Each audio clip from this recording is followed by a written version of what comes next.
하나님 말씀 고린도후서 5장 19절 곧 하나님께서 그리스도 안에 계시사 세상을 자기와 화목하게 하시며 그들의 죄를 그들에게 돌리지 아니하시고 화목하게 하는 말씀을 우리에게 부탁하셨느니라.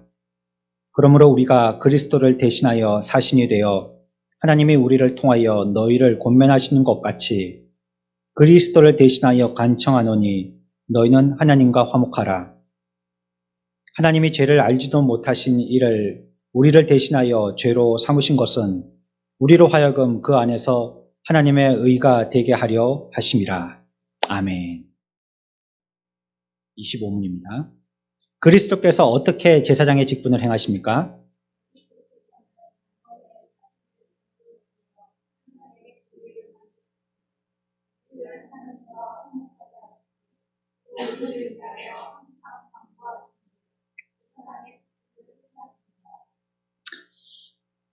자신을 단번에 드리셨다고 그랬죠. 우리가 이전에 살펴본 것처럼 구약 때는 날마다 드려야 됐고 매번 드려야 됐었죠. 그러나 그것이 예수 그리스도를 통하여서 한 번에 이루어 주셨습니다. 그렇게 드려야 하는 이유는 바로 하나님의 공의의 만족을 위해서 드리셨던 것입니다. 결국은 주님이 우리를 위해서 죽으시는 이 방법 외에는 우리는 하나님을 공의로 만족시키드릴 방법이 없으니까 하나님이 내신 하나님의 방법으로 하나님의 공의를 만족하게 하신 것입니다. 그래서 이제 예수 그리스도 우리를 위해서 대신 죽으시는 대속이 필요했다라고 우리가 지난주에 배웠습니다. 결국은 하나님과 더불어 화목이 이루어져야 되는 것이죠.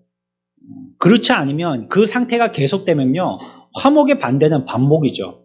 하나님하고 계속 반목하게 되고, 그거는 하나님과 그냥 그러니 그 정도의 사이로 계속 지난다는 게 아닙니다.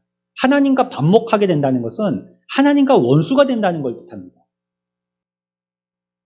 주님께서 우리들에게 은혜를 베푸시지만 원수가 되어서는요, 그 은혜도 곱게 은혜로 받아들이지 않죠.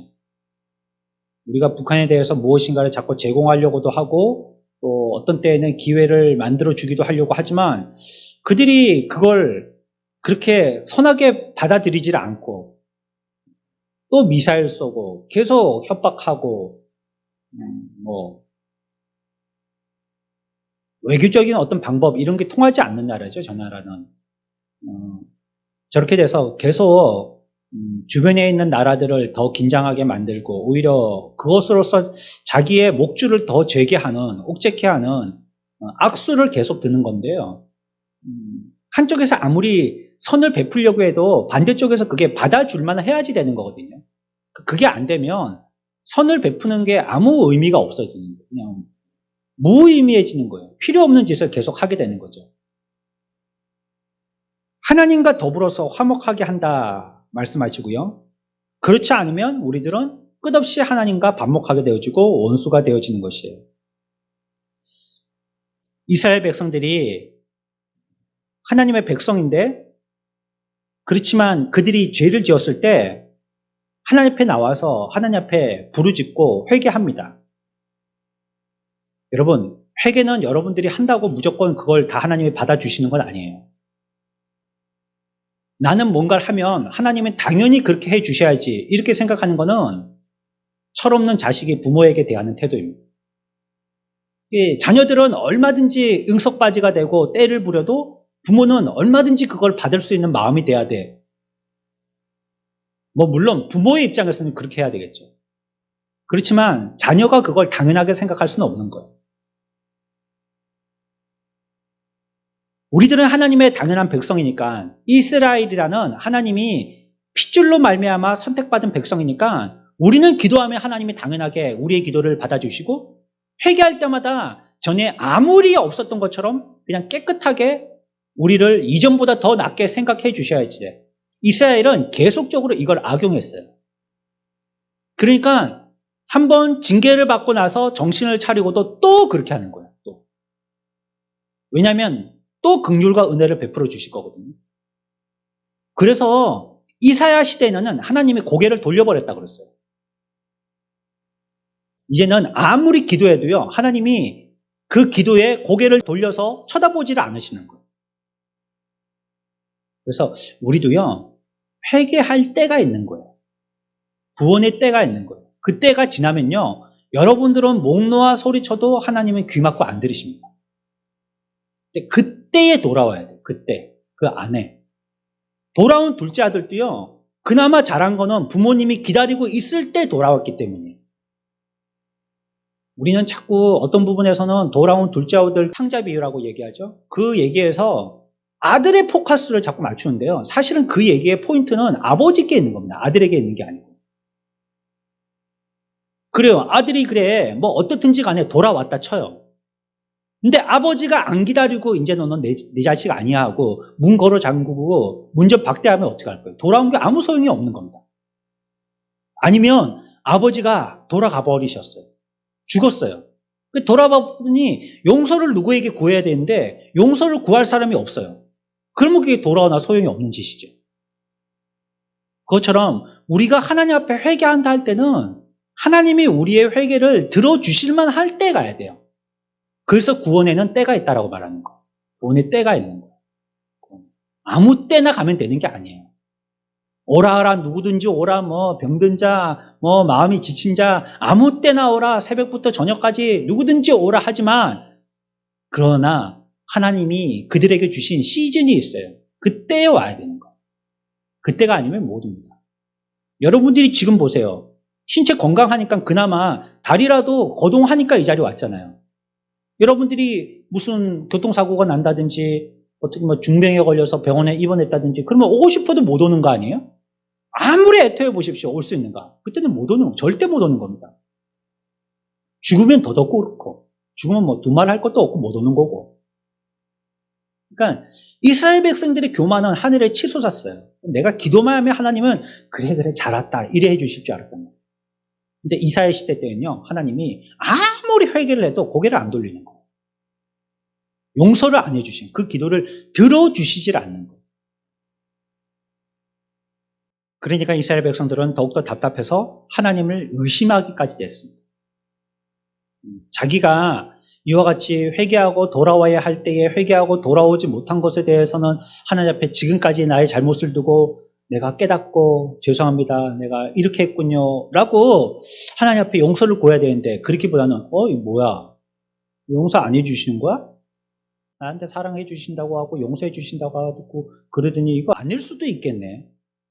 하나님은 나의 이러한 문제에 대해서 별로 관심이 없으신 수도 있겠네. 이렇게 의심하기 시작하는 거예요.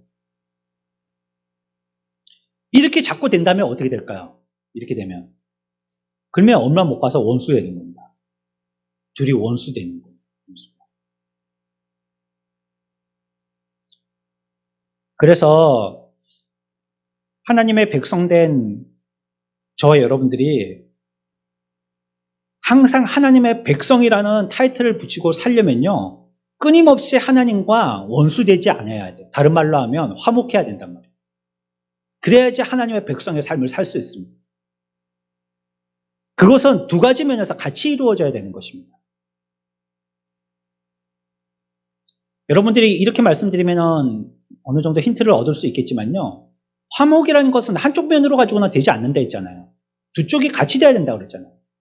그러니까 이스라엘도 하나님 앞에 자기의 죄라고 용서를 구해야 되는 거고 하나님도 그 용서를 구하는 이스라엘 백성을 바라보셔야 되는 거예요. 그래야지 불목이 해결되고 화목이 되는 겁니다. 우리는 열심히 기도해요. 열심히. 근데 하나님은 안 보세요. 그게 세상 사람들이죠. 세상 사람들도 열심히 기도합니다. 우리만큼보다도 더 열심히 기도하죠. 그러나 하나님을 바라보고 구하지 않죠. 뭐 다른 이름으로 열심히 여러분들 1000배 해본 적 있으세요? 4000번 절해본 적 있으세요? 없잖아요. 우리는 그렇게 해본 적이 없잖아요. 할 필요도 없을 뿐더러. 근데 그렇게 기도하는 사람들이 있단 말이에요. 우리는 그래도 새벽에 나와서 기도한다라고 하지만 따뜻하게 시원하게 앉아서 기도하잖아요. 새벽에 여러분들 뭐 속옷바람으로 정화수 떠놓고 맨날 아침마다 그렇게 기도해 본 적 있으세요? 우리는 그렇게 할 필요도 없고 그렇게도 안 해봤잖아요. 근데 그렇게 열심히 기도하는 사람들도 있단 말이에요. 그러나 열심히 한다고 하나님이 쳐다봐 주시든가요? 안 봅니다. 거기 콧방귀도 안 낍니다. 아무리 자기의 몸을 찢고 자기의 몸 피를 내고 막 소리를 지르고 우리의 신이시여라고 부르짖어도 하늘에서는 미동도 없어요. 아무 소리도. 갈멜산의 엘리야의 대결과 같이 하나님은 아무 소리도 안 내십니다. 그거는 뭘 소리를 내줄 가치가 없는 거예요. 그거는. 뭘 부를 걸 불러야지 대답을 하지. 또한 하나님도 얼마든지 그들에게 자비와 긍휼을 베풀어 주고 싶으신데, 끝없이 용서해 주고 싶으신데, 또 사랑하고 그를 또 품어주고 싶으신데, 이들이 고개를 돌리고 있다면 이것도 소용이 없는 일이잖아요. 내가 사랑을 베풀려면 그 사람의 사랑을 받아야죠. 사랑하려면 그 사람들도 사랑해야죠. 아니, 이게 원사이드 사랑이잖아요, 그러면 이게. 한 사람만 계속 사랑해가지고 그게 사랑이 됩니까? 사랑이라는 것은 상대가 있어야 되는데. 나 혼자 사랑한다고 그게 사랑이 되는 게 아니잖아요. 하나님은 사랑에 풍성하시고 완전하신 사랑이시기 때문에 우리들에게 끊임없이 사랑을 베풀어 주시는데, 근데 우리들이 문 딱 닫고 아무리 예수님이 문 밖에서 두드리는데 우리는 창문도 안 열어보는 거죠. 그러면 또 불목이 되는 거고, 그러면 원수가 되는 겁니다. 그래서 항상 두 관계가 화목하기 위해서는 이 두 가지 방면이 같이 이루어져야 돼요. 누구의 면이요? 하나님의 면과 또 이스라엘된 우리의 면이 같이 이루어져야 되는 거예요. 그래야지만 화목의 관계가 이루어져요. 그래서 오늘 우리가 질문하고 있잖아요. 그리스도께서 제사장 직분을 어떻게 행하셨냐고. 지금 제사장이 그 일을 하는 거예요. 그 일을. 이 화목의 관계로 하나님과 인간들 간에 서로 불목을 화목하게 하는 거예요. 그러나 이 문제에서 하나 그래도 제사장은 한숨 좀 놓을 수 있는 것은, 하나님은 그들에게 뭔가 계속 긍휼과 자비를 베풀어 주시려고 하시니까. 그러니까 이들이 그렇게 제사를 드려서라도 하나님 앞에 나오기만 하면 되니까. 그러니까 이제 제사장은 그 일을 갖다가 처리만 하면 되죠. 하나님께서 그 원수된 것을 푸시고 사람에게 마음을 돌이키시는 일이 필요하고요. 사람도요, 회개하고 하나님에게 돌아가는 일이 필요한 것이에요. 그래야지 화목한 겁니다. 사람들이 죄를 지었기 때문에요, 하나님도 사람들 꼴보기 싫다고요, 고개 확 돌려버리시고, 이제는 그 사람들을 볼 때 좋은 낯으로 대하지 아니하시고요, 진노하시면서 어디 한번 눈에 드러나는 짓 한번 해보기만 해봐라, 내가 건수 한번 잡아가지고 너를 호되게 한번 혼쭐 내주겠다, 이런 식으로 대하시고요. 사람도 마음이 강팍해져가지고 굳어져가지고 하나님께 가까이 하려고 하지 않는 거죠. 가봤자 소용도 없더라. 맨날 우리들에게 양심의 가책만 주고 우리를 갖다가 이렇게 불꽃과 같은 눈동자로 살피신다 하고, 나를 꼭 재판장처럼 너는 죄인이야 맨날 말씀하시고 우리에게 나무라시고 혼내시고, 아유, 나는 하나님 가까이 안 가야 되겠어. 하나님은 없는 어디 자유한 그런 곳이 없나, 좀 자유로운 곳, 그런 곳이 좀 있으면 좋겠는데, 이 하나님은 어디 가든지 나한테 말씀으로 따라다니시면서 나의 양심을 불편하게 해요. 우리가 서로 이렇게 돼버리는 거예요. 이러면 하나님으로 보나 사람으로 보나 이와 같이 바른 관계에 있지 않게 되는 거예요. 온전한 관계가 있지 않게 되는 것이에요. 그러니까 오늘날은 뒤에 가서도 한번 다시 설명드리겠지만, 이게 자비의 시대라는 것이, 하나님의 은혜의 시대라는 것이, 하나님께서는 일단 우리들에게 오라라고 말씀해 주셨으니까요. 그 자체가 자비고 그분은 이미 우리를 용서하셨다는 것이잖아요. 그리고 또한 우리들도 하나님께 나아갈 수 있는 방법을 우리들에게 열어주신 것이에요. 그래서 이제 화목되려면요, 사람이나 하나님이나 이 관계가 바르게 개선되어지려면 하나님께서 죄인으로에게 돌이키셔야 되죠. 바라보셔야 되는 겁니다. 또 죄인이 하나님께로 돌아가야 되는 것이죠. 우리가 하나님 앞에 나아가고 하나님 또 우리를 바라보시고 이런 관계가 되어졌을 때 화목의 관계가 이루어진다고 그랬는데, 하나님께서 죄인에게 돌이키시는 것은요, 우리가 마음 상했는데 그냥 문자 보내가지고 우리 잘 지내보자, 내가 잘못했다, 이렇게 한마디 했다고 마음이 풀려가지고 아 그럴까? 그러고 막 커피 한잔 마실까? 이러고 마음이 그냥 한 번에 그냥 손 뒤집지 확 바뀌시는 게 아니거든요. 하나님을 우리가 믿되 하나님이 나에 대해서 어떤 마음을 가지시고 우리들은 어떤 마음을 가져야 되는지에 대한 필요를 갖다가 어떤 감각적인 면들을 갖다가 활용해서 하나님께 대해서 영민하게 결정해야 됩니다. 그런 것들을 잘 캐치를 해야 돼요. 하나님이 그러시겠구나. 오늘 오전에 생각한 것처럼 하나님은 사랑의 하나님이시구나. 이렇게 하면 안 되겠구나. 하나님은 이렇게 하기를 더 원하시는구나. 그리고 빨리빨리 결정해야 되겠죠. 그러나 또 어떤 면에서는 우리가 감정을 너무 활용하고 감정이 주가 돼버리면 일을 할 때 그르치게 됩니다. 또 강조합니다. 신앙은 진리가 제일 먼저 가야 돼요. 감정은 저 뒤에 가는 겁니다. 이 가운데는 믿음입니다. 진리를 믿는데 우리가 열정적으로 믿는 거예요. 그리고 감정은 맨 끝에 있는 거예요. 제일 중요한 건 사실 자체죠, 사실. 그런 게 진짜 있었느냐 없느냐. 그 대상이 정말로 계시느냐. 이 순서가 되지 않고 순서가 흥클망클 되면요. 그러면 우리의 신앙은요. 오도 가도 못하는 겁니다. 전진이 안 돼요. 후퇴도 안 돼요. 그냥 그 자리에 정체하게 됩니다. 반드시 앞에는 진리입니다. 진리. 그리고 그걸 믿는 거고요. 그리고 감정입니다. 이 순서대로 항상 가야 됩니다. 이게 하나님께 우리가 되어 있어도요. 하나님 그냥 한번 용서해 주세요. 뭐 그거하고 쪼잔하게 뭐 그거하고 마음을 갖다가 풀지 않으시고 고개를 돌리고 그러세요. 에이 참 하나님. 그럼 하나님 아이고 그래 참 내가 어른 노릇 못했네. 한번 용서해 준다. 그냥 하나님이 이렇게 얘기한다고 한번 그냥 배포 있는 사람처럼 그냥 이렇게 얘기해 주시는 게 아니란 말이에요. 하나님은 우리에 대해서 죄를 용서하실 때 하나님께 만족이 돼야지 용서가 돼요. 하나님께 만족이 돼야지. 우리가 지난 시간에 그걸 뭐라고 배웠죠? 하나님께 만족이 되는 거? 그걸 뭐라고 그랬죠? 그걸 공의라고 합니다. 그걸 공의라고. 하나님의 공의. 하나님께 공의가 만족돼야지 하나님은 용서해 주세요. 그냥 용서해달라고 그 앞에서 때를 쓴다고 용서해 주는 게 아니에요. 뭐, 10,000배, 20,000배, 30,000배, 하나님 앞에 절을 한다고 용서해 주시는 게 아니에요. 하나님의 공의에 만족돼야 되는 거예요. 그래서 오늘 읽었던 고린도후서 5장에서는요, 18절에서도 화목하기 위해서는 하나님께서 죄인에게 돌이키실 필요가 있는데, 딴 어떤 존재가 하나님에 대해서 화목하게 하는 것이 아니라 그 화목이라는 것이 하나님께로 온 거예요. 화목이 하나님께로 온 거예요. 19절에 곧 하나님께서 그리스도 안에 계시사 세상을 자기와 화목하게 하시며 라고 얘기하고 있죠.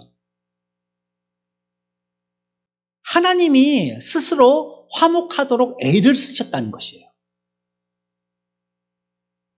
다시 얘기하면 앞에서 뭐라고 그랬어요? 하나님이 마음을 돌이키시려고 그러면 자기의 만족, 공의의 만족이 돼야 된다고 그랬죠.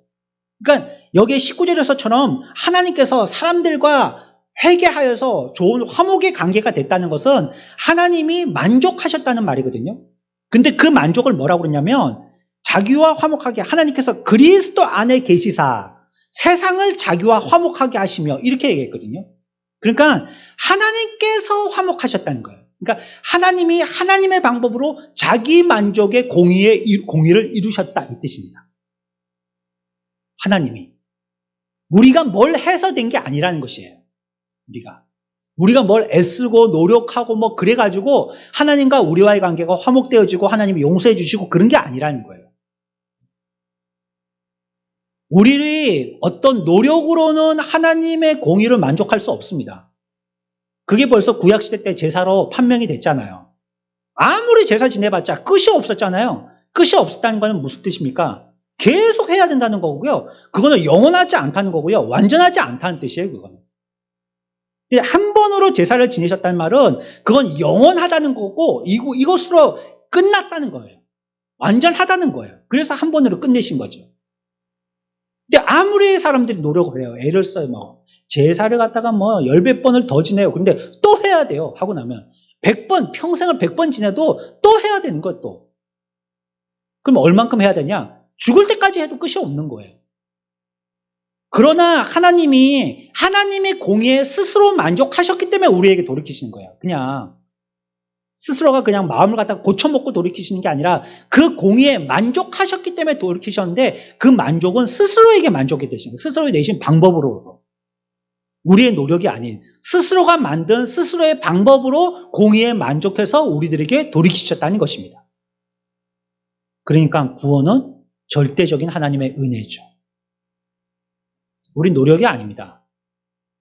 구원받는 것은 여러분들의 노력으로 되는 게 아닙니다. 우리가 믿음 생활하는 것도 우리의 노력으로 우리가 대단해서 하는 것 같지만 우리가 그렇게 잘할 수 있는 재주도 없을 뿐더러 잘 할 수도 없고 또 내가 그렇게 하지도 못합니다. 전부 다 하나님이 우리에게 은혜를 주셔야지 되는데 우산을 써가지고 비를 막듯이 하나님의 위에를 딱 막아버리시면요.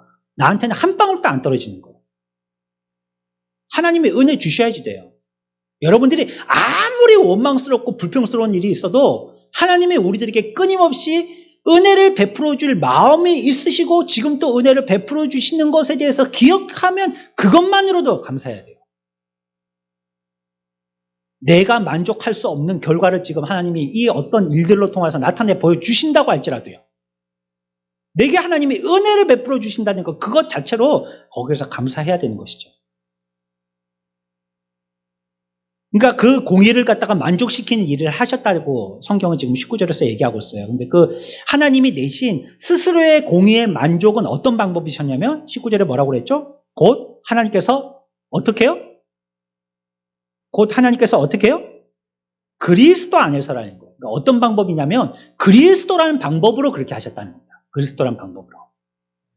하나님이 자기의 공의를 만족을 어떤 방법이냐면 그리스도라는 방법으로 하셨다는 겁니다. 자, 그러면 여러분 그리스도라는 방법은 어떤 방법입니까? 뭘 얘기하는 걸까요? 그리스도라는 것은 뭘 하셨다는 겁니까? 그분이 십자가에 죽으셨다는 걸 얘기하는 겁니다. 그분이. 그러니까 하나님은 하나님의 법대로 해야 되는 거거든요. 죄에 있으면 어떻게 받아야 돼요? 사망, 심판받아야 되잖아요. 그런데 그 심판을 누가 받았다는 거예요? 예수님이 받으셨다는 거예요, 대신. 그래, 내가 죄를 지었으니까 죽이려고 했어. 그런데 죽었다는 거예요, 대표로, 예수님이. 그러면 됐다. 죽었어? 그러면 됐어. 그리고 하나님은 마음을 돌이키신 거예요. 그래서 우리의 구원은 우리는 공짜지만 사실은 어마어마한 값어치를 낸 겁니다. 누가? 예수님이.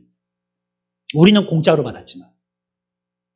주님이 우리를 위해서 이와 같이 하나님의 공의를 만족하기 위해서 자신을 죽이시는, 하나님이시면서 자기를 죽이시는 이 일을 행하셨기 때문에 우리는 그냥 공짜로 받을 수 있는 거예요. 그러나 이것은 분명히 하나님의 필요에 의해서 예수님이 만족하셨기 때문입니다. 이게 그냥 어떻게 주먹국으로 얼렁뚱땅 된 게 아닌 거예요. 그리고 보십시오. 19절 가운데에 세상과 자기와 화목하게 하시며, 그 다음부터 있습니다. 그 다음부터 19절 끝까지 있습니다. 시작.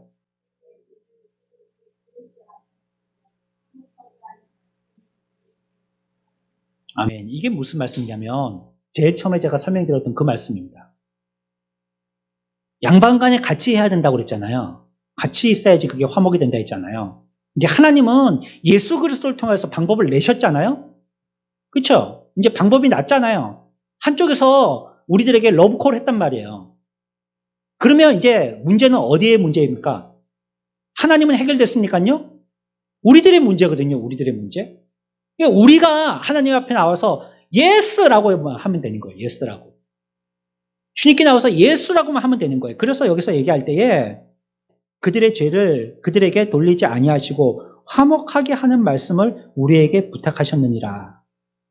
사람들에게 돌이키라라고 얘기한다는 거예요. 돌이키라고 얘기하는데 사람들에게 돌이키라고 얘기하는 것은 모든 사람들이 다 들어서 돌이키게 해야 되고 그럴 때 모든 인류가 하나님과 화목의 관계가 맺게 된다는 거죠. 돌이키라고 얘기하라는 거예요. 여기서 그렇게 얘기하고 있잖아요. 말씀을 우리에게 모았다고요?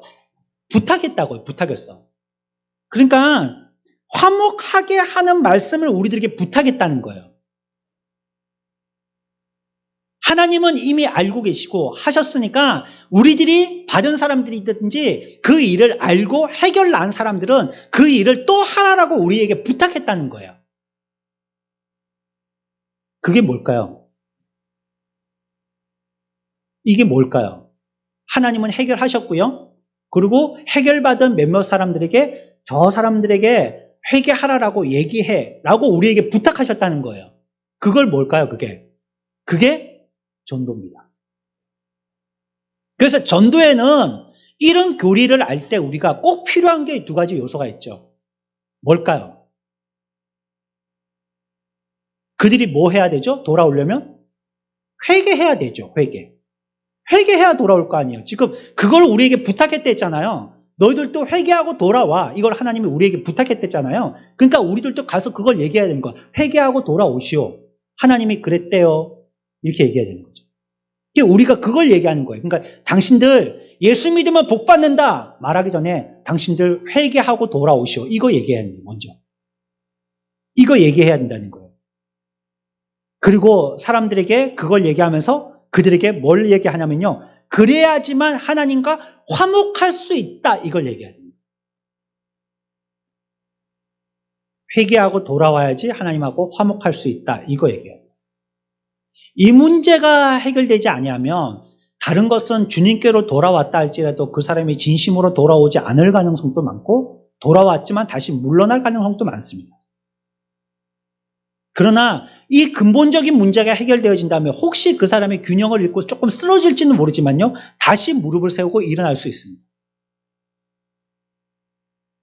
이제 화목을 위해서는 사람의 태도가 변해야 되는데 하나님의 태도를 변하게 할 만한 만족시키는 일을 예수 그리스도께서 십자가를 통해서 이루어 놓으셨고요. 모든 진노를 거기다 다 쏟으셨어요. 그래서 하나님이 공의를 만족하셨죠. 이제 남은 일은 한 가지뿐인데 그 일이 다 이루어져도 사람이 마음에 변하지 않는다면요. 화목이 안 이루어지니까요.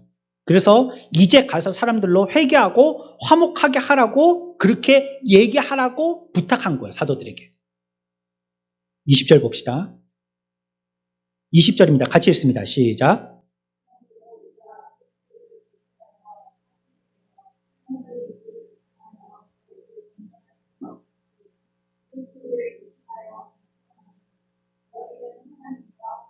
아멘. 뭐 하라고 얘기하고 있어요? 하나님과 화목하라. 사도들에게 이걸 권면했다는 거예요. 그러니까 우리들이 전도할 때는 이 두 부분을 기억하고 나가야 됩니다. 회개하라, 하나님과 화목하라. 회개하는 이유를 묻는다면 화목하기 위해서라고 얘기해 줘야 돼요. 왜 회개해야 되는데? 하나님과 화목해야 돼. 하나님과 화목하지 않으면 불목이 되면 뭐가 되는 거라고요? 하나님과 불목되면 뭐가 되는 거라고요? 원수 되는 거야. 원수 되면 어떻게 되는 거야? 죽는 거지 뭐. 하나님과 원수 되면 죽는 거죠 뭐. 하나님과 회개해야 돼. 화목해야 돼. 요걸 얘기하는 거예요. 이게 복음을 전한다는 것은 그걸 얘기하는 겁니다. 복음을 전한다는 것은. 하나님과 화목할 방법이 생겼어. 누굴 통해서요?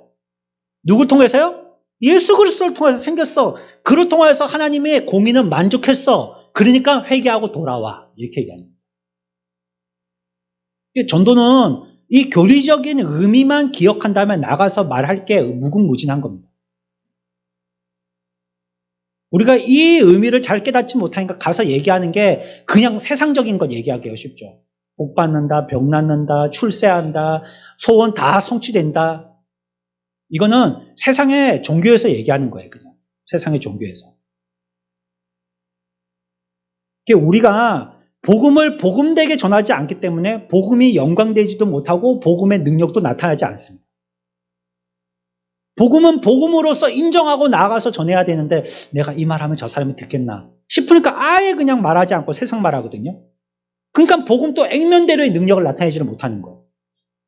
내 생각을 말했으니까. 두 사람 간에 원수를 지낸다면 옆에 있는 사람이 답답해가지고요.